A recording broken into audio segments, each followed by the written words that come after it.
அஸ்ஸலாமு அலைக்கும். நான் உங்கள் ஷிஃபா குக்கிங்லேருந்து பேசுகிறேன். இன்றைக்கி நம்ம என்ன ரெசிபி பார்க்க போகிறோன்னா, என்னோடய ஸ்டைலில் ஒரு புடலங்காய் பொரியல் தான்.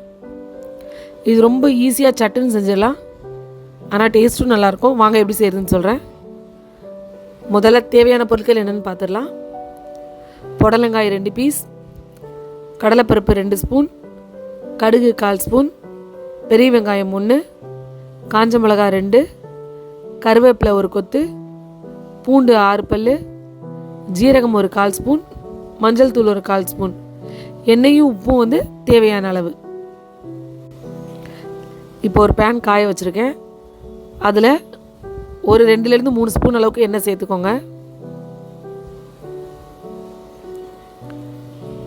எண்ணெய் காஞ்ச உடனே முதல்ல கடுகு சேர்த்துடலாம். பாருங்கள், கடுகு நல்லா பொரிஞ்சிருச்சு. இப்போ ஜீரகத்தை சேர்க்குறேன்.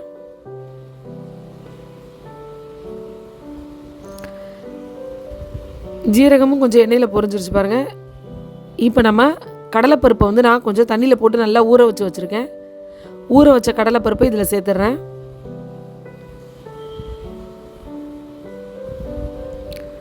இந்த ஊறின கடலைப்பருப்பு 1 நிமிஷம் எண்ணெயில் வதங்கட்டும்.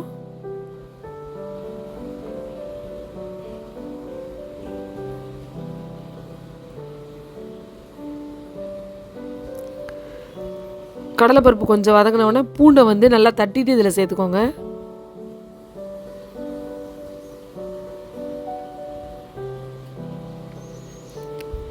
எனக்கு கொஞ்சம் எண்ணெய் பத்தாத மாதிரி இருக்குது, இன்னும் கொஞ்சம் எண்ணெய் சேர்த்துக்கிறேன். பூண்டும் கடலைப்பருப்பு கொஞ்சம் வதங்கினதுக்கப்புறமா நம்ம கட் பண்ணி வச்சுருக்க வெங்காயத்தை இப்போ சேர்த்துருவோம்.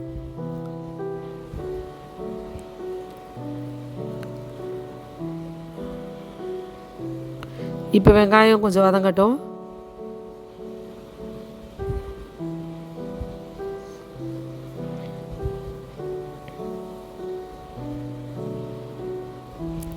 இப்போ இதில் 2 காஞ்ச மிளகாய் கிள்ளி சேர்த்துக்கிறேன்.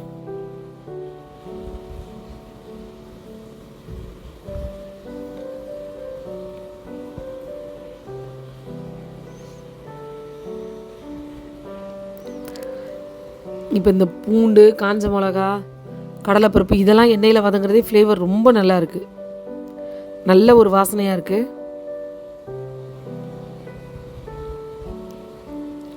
வெங்காயம் கொஞ்சம் கலர் மாறி வரட்டும், அதுக்காக தான் வதக்கிட்டு இருக்கேன். பாருங்கள், வெங்காயம் கொஞ்சம் நல்லா வதங்கி வந்துருச்சு பாருங்கள். இந்த டைமில் கருவேப்பிலையும் சேர்த்துருங்க.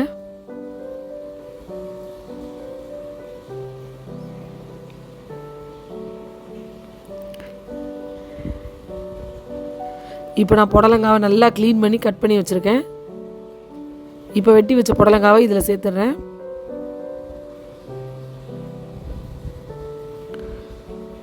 இப்போ இதுக்கு தேவையான மஞ்சள் தூளையும் சேர்த்துட்டு இதுக்கு தேவையான உப்பையும் சேர்த்துட்றேன்.